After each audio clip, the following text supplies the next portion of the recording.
How do you rent out your timeshare points in 2025? I'm gonna do an update video to some of my other ones. Obviously, the easiest way you can do it is to go through my company and we do it for you, but we don't really pay you. We pay you about the maintenance fee, if that, somewhere around there, but we make it easy for you. But if you wanna do it yourself, which like most things in life, painting, cleaning, landscaping, any of that stuff, you get the most value or, you know, make the most money if you do it yourself without having to pay a middleman. But the thing you want to do is you got to come up with a plan ahead of time. So say you're I'll do a Marriott as an example because those are primarily all our clients. If you have points you're not going to use, or if you want to rent it out and make enough money to cover your maintenance fees, here's the steps I would take to do that. Now, of course, then there's timeshare weeks programs, points programs, but it essentially all works the same. You just have to be mindful of a few things. So first step, plan out how much you want to rent out. So say you're a Marriott owner, you own 10,000 points and you want to rent out 5,000 points, or you're a Wyndham owner and you own 300,000 or 500,000 points and you're like, well, you know, Tony's a cheap ass and he doesn't pay us any money over the maintenance fees, and my salesman said I can make $3,000 on New Year's per night or some plan, you know, then, you know, do it on your own. So here's what I would do. Find out how many points you want to rent first, okay? Then, because that would determine like which location you want to do. Now, the only real way to make more than we would pay you or to make enough for you to be happy is you got to pick the best resorts. So like say you're a Marriott owner or you're a Wyndham owner, you're going to want to go to the high dollar areas like Hawaii, ski resorts during ski season, islands during non-hurricane season, or whatever, okay? So you got to determine how many points you're working with before you do that, okay? The only time you can make more than what we would get you is if you do it for a prime time, like, you know, any time when the kids are out of school, New Year's, Christmas, spring break, summertime, things of that nature. Otherwise, I hate to inform you, and I feel bad as a former timeshare salesperson, they freaking rent out the rooms on their websites like Marriott.com. We just did a cost analysis I'm just about to do after this video. Over 60% of the time, you can just rent the same place on Marriott.com, or actually Wyndham's even worse. Wyndham doesn't, for the same cost as your maintenance fees. So there's no real point in buying more timeshare if you already have some. You can even go to our website and rent out any timeshare company at any time. We have access to all of them, and all we add is $30 a night for our, you know, our costs and our profit. So you're better off not buying and just buying from, you know, renting from us. But anyways, find out how many points you have, which resort you have access to. Know if you want to make the most money, you got to pick a holiday. So like I'm making this video right now, it's March, okay? Most likely all the summer's booked out, or most of the summer. So then you got to start looking at Christmas, New Year's, things like that. And a lot of times, even those are already booked out up to a year ahead of time. So your ideal strategy is to book whatever resort you're thinking of doing a year in advance to make sure you get the prime time, because Marriott has the most availability of any of the timeshare companies. All the other ones, Wyndham, Worldmark, Blue Green, Holiday Inn, you got to book as far ahead of time as possible. So regardless, call, book Hawaii or Aruba or whatever the best one is as far ahead of time as possible, because if you just do some random time of the year, it's going to be hard to rent out and you're not going to get much more than your maintenance fee. Okay, so call, book time in Hawaii for Christmas or New Year's or 4th of July, whatever. Call, book that, get your confirmation number. Then you got to decide where to rent it at. So you can go to redweek.com. They do a great job. But the only people that go to Red Week are other timeshare owners. So a lot of them are looking for deals, but that's not to say you can't get a decent amount. I've seen people rent them out for, you know, 3,000 to 7,000 on there. So like the Atlantis and the Bahamas. So you can do it. So you go there, I think they're like $25 or $50 a year. They're kind of my competition, but you know, whatever. I'm just making these videos for informational purposes for you. So you can go list it on there. You can list it on Craigslist. You can list it on where else? Timeshare users group, Tug.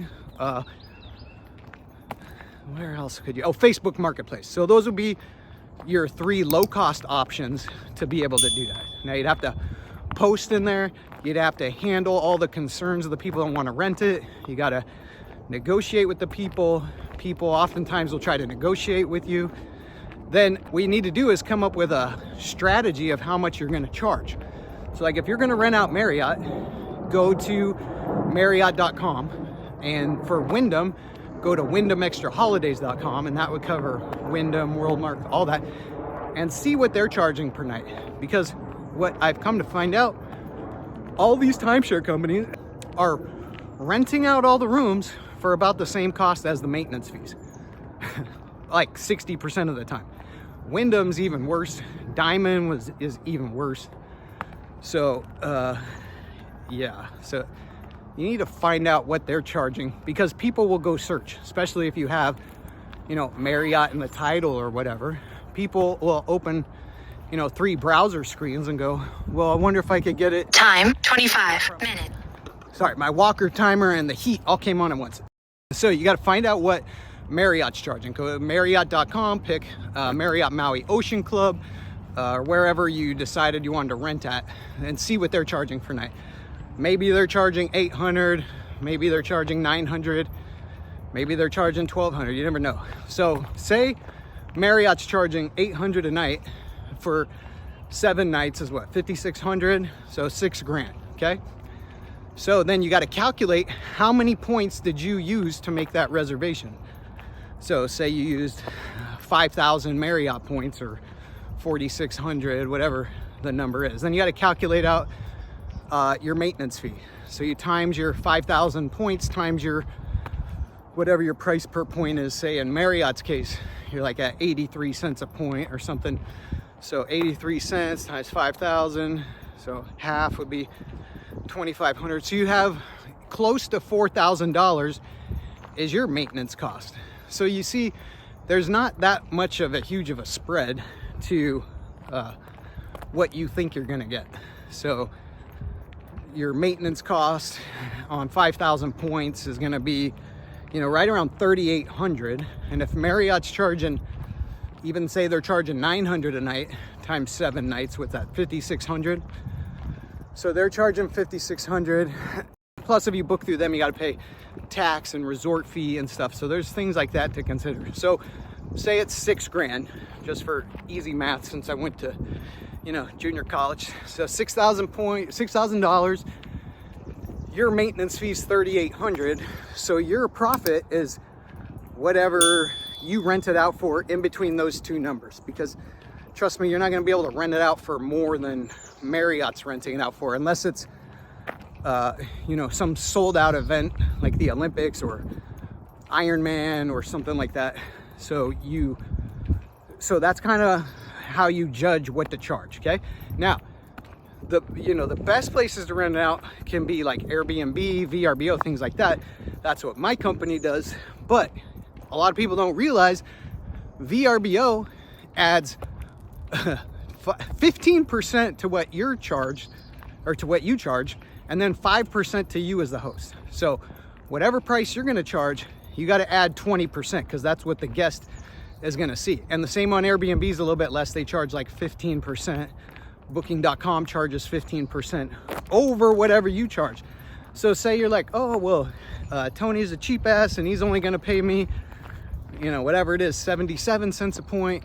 And that's only like 3,700 instead of, and my maintenance is 3,800. Okay, that's fair enough. I totally get that. But if you charged, say you charge $700 a night, so you're still cheaper than Marriott, so you're at 4,900. Now if you listed it on Airbnb, you have to add 15%. So what's that? 490, 246. So they're going to add $740 on top of your $4,900. Plus, in a lot of those places, they're required to capture the city tax for you, or the occupancy tax, or whatever friggin' taxes there are. So then they're gonna add another, 10 or 13% on top of your price, on top of their 15%, okay? So now you're gonna get a payout. So, okay, shit, where are we at? So $4,900. All right, plus they're gonna add their 13%, okay. So you got $5,600, all right? You charge $4,900. Now you got to pay 3% on top of that. So what's 3% of $5,600? So Airbnb will charge you $160. They charge you 3%. So you listed it for $4,900, then minus $160 for a credit card. So what's that, like $4,700? So you're gonna end up with $4,700, which, say you rented it through us and we only gave you $3,800. So you're net $800 to $1,000 over what we would pay for you. So that's good. So if you want to go through all the work to do that, definitely do that. And then you would set up your ad no matter where you're going: Red Week, Airbnb, VRBO, Booking.com, Timeshare users group, or whatever. You got to put that in. Now, another thing is you want to consider is the cancellation policy. Like with Marriott, if you cancel within 60 days of check-in, then those points go into a holding account. Then you got to figure out what your cancellation policy is. And like some of them, like Airbnb, even their strict cancellation policies are pretty lenient. Like your strict can be, they can cancel down to 30 days before check-in. Or I don't know if they have one where you can't cancel. I'd have to check on that, but I can't think of it offhand. So you have the cancellation policy to worry about. Then you also have guest canceling. You have to have the wherewithal to be able to turn people down, because over the last 2 years, we've had a lot of people who, died suddenly, had people get sick, things like that. And they will like beg Airbnb to waive the cancellation policy, or VRBO, or whatever. Even if you have no cancel, they will waive your cancellation policy. Then you have to stay in touch with the guest. You have to communicate with them back and forth. You have to put their name on the reservation. You have to make sure they get checked in. They might have questions once they're checked in, like, who do I contact for more, toilet paper or towels or whatnot?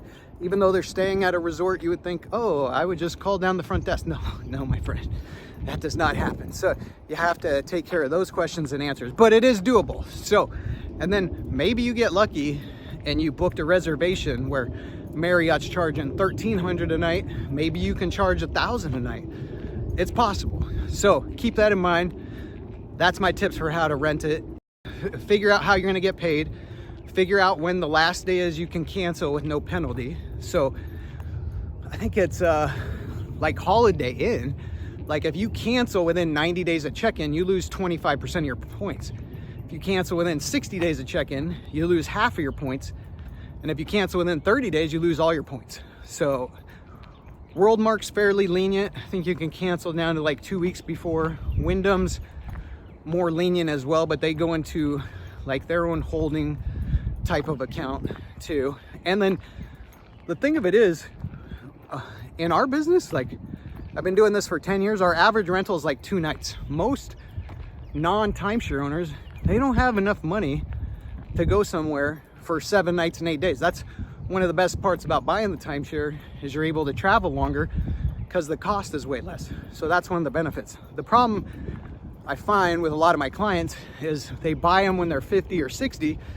Now they're in their 70s, 80s, or their kids get this, and then they don't want to use it all the time, and you're kind of just stuck paying the maintenance fees. So you either need to turn into a little short-term rental owner, which is totally possible, or you can do the lazy man system. Just contact us up, timesharesimplified.com, or download our app, Timeshare Simplified, from the App Store. Submit a contract with the number of points. It doesn't cost you anything. We did change how we have to pay people, just because we got so busy and I was fronting all the money, paying people ahead of time. which made it so we couldn't expand. And then we have an influx of clients now. So we have, you know, hundreds and hundreds of people that come to us. So I just can't afford to lay out, you know, $500,000, $1 million bucks to pay people ahead of time. Plus cancellations. I mean, you have a 10-20% cancellation. You know, things come up in people's lives, they get sick, work changes, you know, people put in tariffs, you know, people lose their job. So there's all kinds of COVID, you know, stuff can happen. So there's always something that you're gonna have a cancellation. So you can contact us, we can do it for you. Go download our app, Timeshare Simplified, from the App Store. Say I have 200,000 Wyndham points, or 4,000 Marriott points, or 180,000 Holiday Inn points. We pay you a set price per point. You pay nothing. We don't charge anything. We add $30 a night to our pricing, and that's where we make our profit. So that's what I'm saying. A lot of times you can just rent timeshares from us for a scotch over the maintenance fee. So there's no need to go buying more points or anything. If you want, just like a little cheat code for you. I was just thinking about that the other day. I was like, yeah, shit, you wouldn't even need to, excuse my language, you wouldn't even need to buy anymore. Just rent it through us, because the $30 a night you're gonna pay us is a lot less than dropping 35 grand at 18% interest, or 60,000. So there's that too. So just something to think about. And then, but if not, book a prime week, or if you have points, book prime times. If you have points, don't worry, you can book 2 to 3 night reservations instead of booking like a week-long reservation.